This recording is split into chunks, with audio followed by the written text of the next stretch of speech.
What it do, y'all? It's your girl Makeup and Travel, and for today's video I was just thinking while I was creating this look, which I did record, so don't worry, and I was like, I wonder if I'll hit pan in this next year. I feel like I will because I use this all the time. So I just wanted to do a video where I talk about things that I predict I'm gonna hit pan in 2000. Wait, I keep trying to say that. Let's not do that. So these are things that I think I'm gonna hit pan in 2020. So if you're interested in seeing what products I'm gonna be talking about, then just keep watching.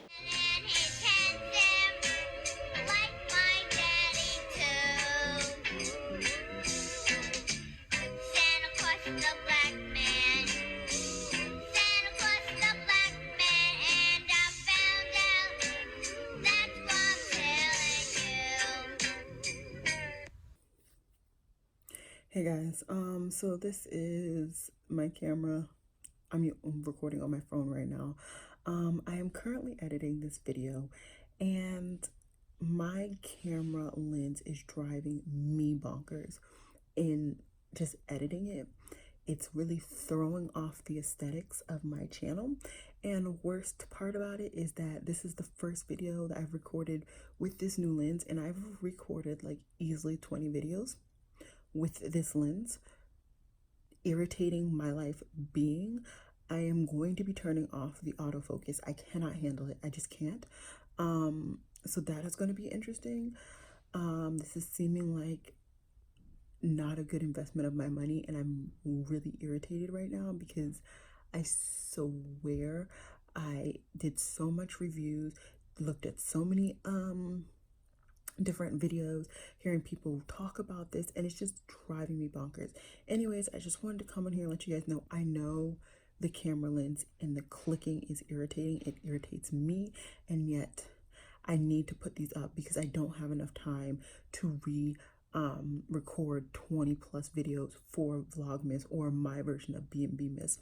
Once again, I'm really sorry, but it is unfortunately what it is. So yeah, let's just get into the noisy video. Hey guys, so I'm gonna be talking about this stuff in groups. I have everything that is not an eyeshadow palette in my lap currently, and then later I will be talking about the eyeshadow palettes that I predict I'm gonna hit pan in 2020.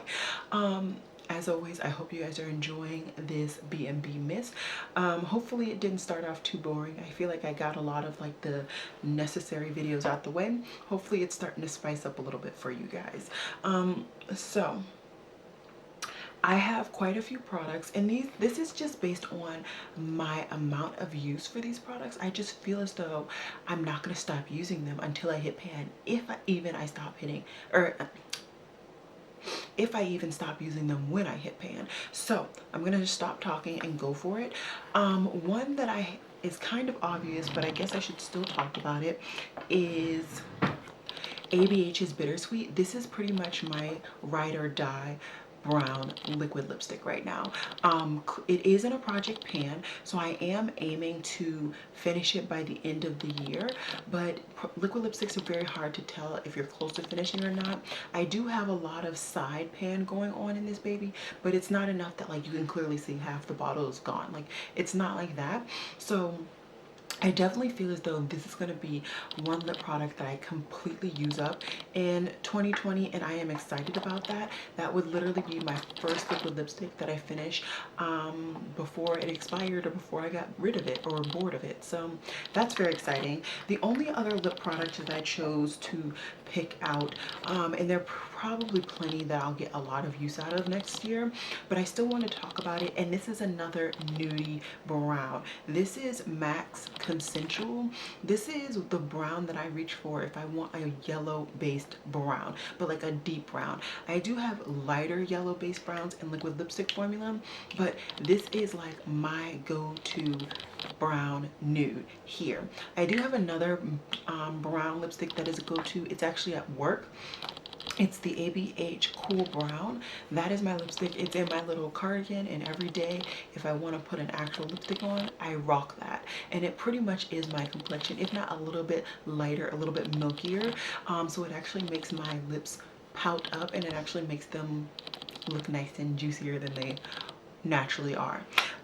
So the rest are face products, and if you know me, you know your girl loves bronzer, loves blush as well. Highlight, I'm starting to kind of, okay, it's nice, whatever, but blush and bronzer are like my places to be right now.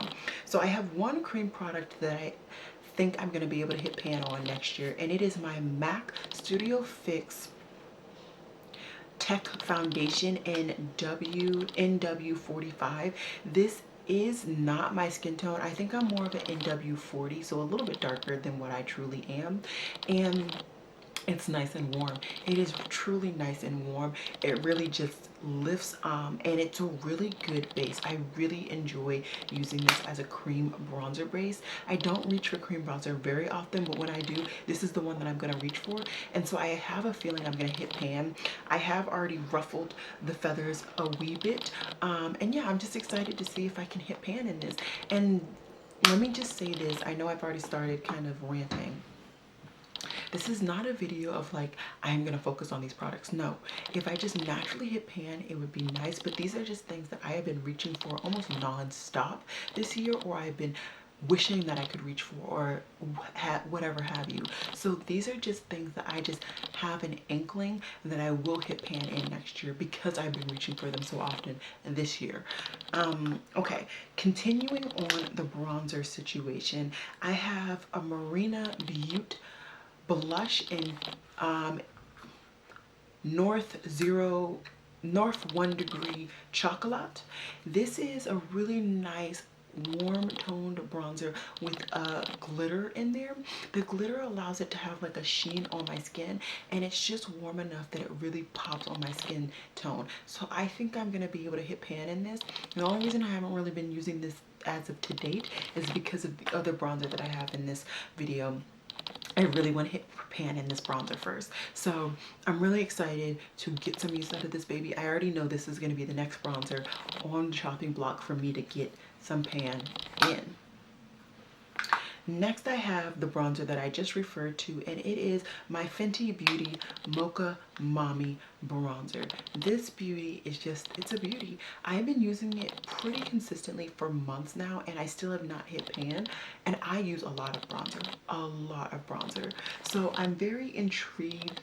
I really would love to hit pan before the end of the year, but that's just high wishing and high hoping. As of today, I haven't, and this is December 4th. So very excited to see how much pan I can get in this baby when I do hit it, because it looks like it's pretty much leveling overall, and I'm not able to like really focus in on this product. So I think that's why it's taking me a little bit longer, just because of the way that I've been placing my brush. I've been leveling the whole product down slowly and not just targeting one particular area.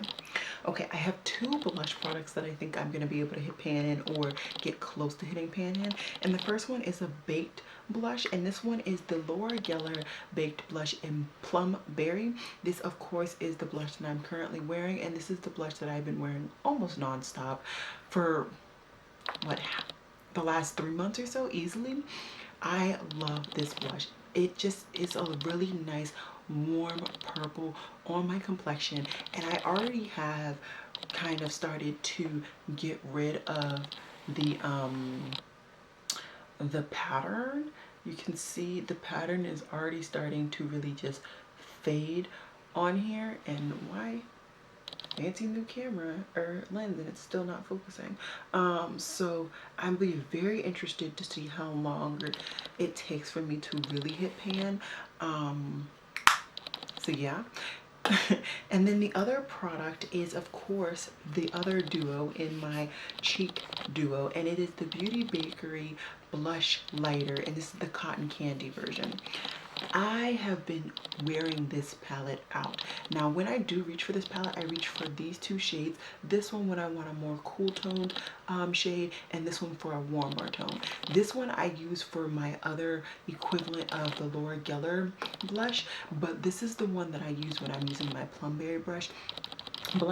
I have worn down a little pattern on this baby where you can clearly see my brush has been putting in some work. So I definitely think I have plenty of product left in this. I'm not too concerned about like finishing it by any means, but I think I actually might hit pan in that baby in 2020, just because of how consistently I've been using it. And like I'll stop because I think I should really try and use something else, and then I still wind up going back to these two products. And that's the extent for all of these. Even when I'm testing out other bronzers or other cream bronzers or other liquid lipsticks or other lipsticks, I end up going back to these products consistently. And now, the time you're waiting for, it is time to see what eyeshadow palettes I think and anticipate myself hitting pan in 2020. So these are all eyeshadows. These are all eyeshadow palettes I have at least something on my channel, so I will do my best to link down below some videos associated with these products. And yeah, let's just start off with one of my most recent palettes, and it is my Lunar Beauty Moon Spell palette. This baby is just, I love it. I really do. It is such a pretty palette. I got so many beautiful looks, and I still feel like I can create more looks. So I have a feeling I'm really going to reach for this palette a lot. If I could say what color specifically I think I'm going to hit pan in, I think honestly between this row of neutrals and this Phoebe shade. This Phoebe shade is my favorite metallic in this palette, but I also really did enjoy the neutrals because they're yellow based. So I have a feeling those are going to be the areas of Target where I actually get a lot of use out of the palette. Next, I have my Menagerie Cosmetics Violet Ink palette. Like I said in my review, I personally don't recommend you guys purchasing it because this is not their best quality. But because I have it, I think I will get a lot of use out of it. I don't think it's going to be very much longer before I hit pan in Mimic. I've already gotten a very, very deep dent in that baby, and that's basically because it's such a hard press shimmer that you really have to dig your brush into there. So I foresee pan in that one and Jellyfish. Jellyfish, I already have a nice dent in there as well. So I'll be excited to get some pan in a Menagerie Cosmetics palette, but also sad at the same time. Next, I have my Lovelux Beauty Foiled Rose palette. In this baby, I foresee me hitting pan in one of the shimmers. I don't necessarily have a bigger dip in any of them, maybe at most this one Goldie shade, but they all pretty much got used, not pretty much, they all got used almost equally the same amount. And I think these shimmers are just going to be really, really pretty, and I'm going to remember to want to go back to reach for them. Then I have my Nomad Cosmetics Largo di Como palette. I really enjoyed this palette. I loved the diversity and the coloring. I have a feeling I'm really going to reach for this khaki or mustardy shade, and then the other mattes. The mattes are really the left of this palette, and then this disco, what is it called? Disco Volante. I think those are the shades that I'm going to really target when I get some use out of this palette in 2020.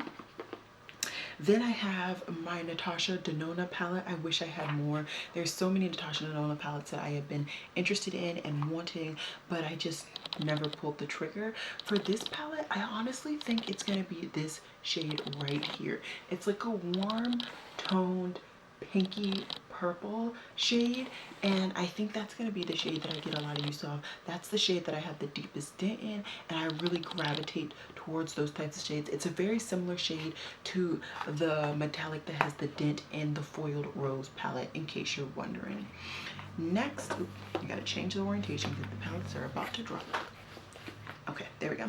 Next, I have my Nomad Harajuku palette. I think I'm gonna get a lot of use out of this bottom row top in the orientation that I have it here, because they're all duochrome, multi-chrome with glittery flakes in them, and those are shades that I've been wanting to get a lot more use out of. I just have a couple more palettes I need to do some looks with, and then I promise you guys I'll be going in on some of these palettes. So I'm very, very excited to work on these palettes. And if I had to say, it looks like Mushy Mushy is the shade I have the most, the deepest dent in, and I believe that's because, if I remember correctly, it's a green to purple to yellow multi-chrome, and that's, you guys know I love yellow, I love green, and I love what? purple. So yeah, next is my subculture. Now, unlike other people, I have been trying to go very lightly in on this palette so that I can get the use out of it that I want. And honestly, I love this whole palette. I love the color scheme. I love the arrangement and how it challenges me. Right now, Axis is the shade that I have the biggest dent in, but I honestly think I'm gonna hit pan and probably Edge, Axis, and Rowdy. I think those are the three shades that I'm gonna get pan in the most, if not first. I also really did enjoy Fudge because Fudge actually blended out to be pretty much a really good crease or transition color for me. So this palette overall, I can just foresee me really getting a lot of really good use out of, as with all these palettes, of course, because they're some of my favorites. Then we have the Whale Song palette. This is a beautiful, beautiful palette. I loved every last shade in this baby. I definitely once again preferred the shimmers in this one compared to the violet ink. I foresee me getting pan in Plankton and Kelp. Those are the two shades I foresee me actually reaching in, particularly in this palette, because those are very unique shades. The other shades, of course, I love, but those are the two shades I actually have the biggest dent in because I kept using them. So yeah, those are two shades. And I also did really like Pearl. I thought Pearl was kind of a unique shade for this palette. So yeah. And then the last palette, you guys knew this was coming. If you knew me, if you know me, you knew this palette was coming. And this is my Lick and Lash palette, and this is the Playful one. The shade that I think I'm gonna get pan in is this baby right here. It is called Mystic. It is the shade that I have the deepest pan in. I really do enjoy the shade that's right next to it, which is Life of Lime, but that one's a little bit more hardly pressed. So I don't know if I'm gonna be able to get pan in it, but I do foresee me reaching into this palette with these two shades. And I actually did where I quite literally only used those two shades, and I really enjoyed that look. So yeah, this is really, hold on, let me put this down. So this is just a video for fun, just to see, like, these are the products right now that I'm getting so much use out of that I just foresee me getting pan in. I do think I'm gonna do kind of like, did I hit pan? Let's do some updates on these products. And honestly, just say like, hey, I'm no longer reaching for this. It's just not where I want to be. I do change my makeup style. I went from not wanting to have highlighter to having way too much highlighter to now I'm not even using highlighter again. I'm going back to just blush and bronzer. So I change my makeup style all the time. So it will be interesting to see if these are still products that I'm lusting and using consistently in 2020. And I just thought this was a fun video. So I hope you guys enjoyed this video. Comment down below any products that you think you're gonna be hitting pan in 2020. I would love to know. Maybe they're products that I have that I'm just not giving any attention to, or maybe they're products that are on my wish list and I would love to hear you guys boast about them. Let's have a conversation down below. I hope you guys are enjoying this video and this month and everything about my channel. And as always, y'all, it has been real. Peace.